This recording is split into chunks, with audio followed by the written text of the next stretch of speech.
Hello. Are you agonizing over a decision? Are you confused about some options being great on certain aspects and suboptimal in others? The matrix is the decision tool you've been waiting for. Bearing many names, the weighted decision matrix, the Pew matrix, or just the matrix, like in the movies with Neo and Morpheus, it is the smarter cousin of a pros and cons list. What it does is it makes our tacit preferences explicit. It does not suddenly make our subjective preferences more objective, but more transparent to us and to the others, so we can decide better. This is a matrix, and in order to complete it, you can go to step 7, decide, in our problem-solving canvas, and use the matrix after going through the whole process, steps 1, 2, 3, 4, 5, and 6. Or you can jump right in if you already know the options you need to choose from. May those options be projects, strategies, candidates, suppliers, or even apartments, cars, schools for the kid, or destinations for the next vacation. After you have a short list of options, the matrix will guide you to clarify which criteria will guide your choice, how important is each of these criteria compared to the others, how do you evaluate and score each option on each criterion. And based on this, it will indicate the option with the highest score, which we'll see does not mean you should automatically choose that option. Let's start, and then welcome to the matrix. Let's start the matrix, and we will use our example on how to get good candidates to fill our junior devs positions that we have been toying with throughout the canvas. I will make another video to illustrate how to use the matrix as a standalone tool. Stay tuned. Now, back to the junior devs we need to hire. We already have 3 options from the previous steps. Align salary offers to the market and draft an up-to-date offer to include a career plan and benefits. Organize a cool hackathon with prizes, and incentivize current engineers to recommend people.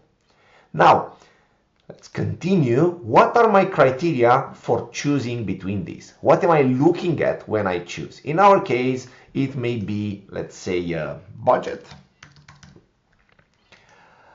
effort for implementing,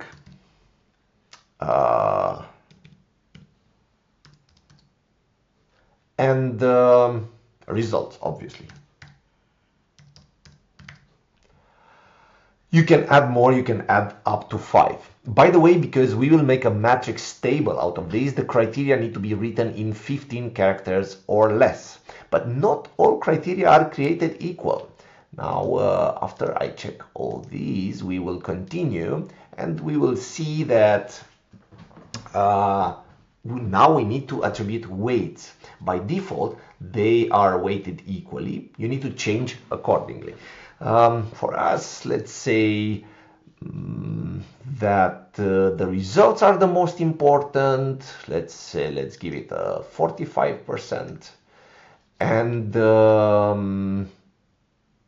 budget could be 35%, and effort can be 20% important in our pie chart of importance. Please make sure to add up to 100%.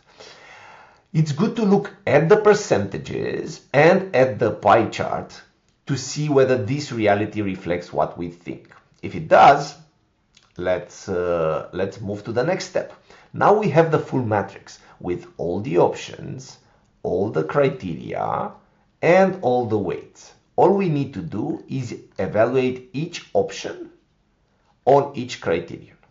Okay, scores are between 1 and 10. There's a drop-down menu, and please distance your preferences. If one option is really poor on the aspect, don't score it a 5, score it a 1. It won't mind. Okay, let's give them scores. Obviously, we score higher the better option on each criterion. After we're done scoring, the tool will multiply our scores with the percentage and add these weighted scores. If we check here and continue, add these weighted scores together, and ta-da! We have a winner. but not so fast. First of all, take a look at the results and see if this picture captures all the nuances of your preferences. If not, go back and change it, add a criterion or change a score. If it does, choose the option you prefer by clicking on it and, well,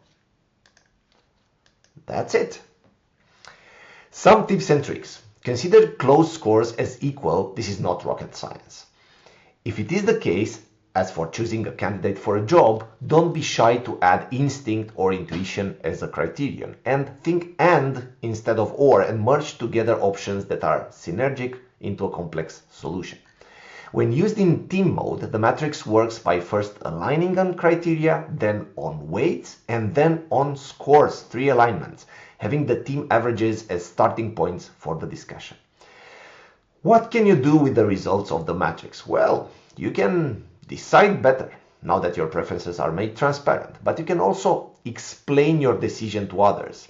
And you can use a matrix to start a negotiation, showing the other exactly where you stand. All in all, the matrix is a very useful instrument for decision making. We at Sens hope you enjoy using it on sens.team.